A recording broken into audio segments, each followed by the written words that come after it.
اور ابھی آپ کو اہم خبر دیتے چلیں، بلوچستان ایک مرتبہ پھر زلزلے سے لرز اٹھا۔ بلوچستان کے ضلع خضدار کے مختلف علاقوں میں زلزلے کے جھٹکے محسوس کیے گئے۔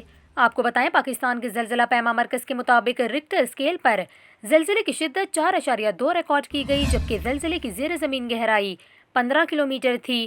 آپ کو بتائیں، پیما مرکز کے مطابق زلزلے کا مرکز خضدار سے 30 کلومیٹر جنوب مغرب کی جانب تھا۔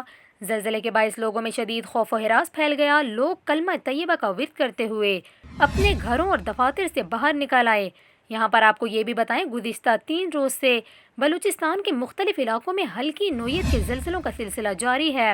گزشتہ روز بھی کوئٹہ، مکران، نوشکی، چمن، پشین، مستونگ اور مچھ میں زلزلے کے جھٹکے محسوس کیے گئے تھے۔ تاہم ان زلزلوں کے باعث کسی جانی و مالی نقصان کی اطلاعات موصول نہیں ہوئی ہیں۔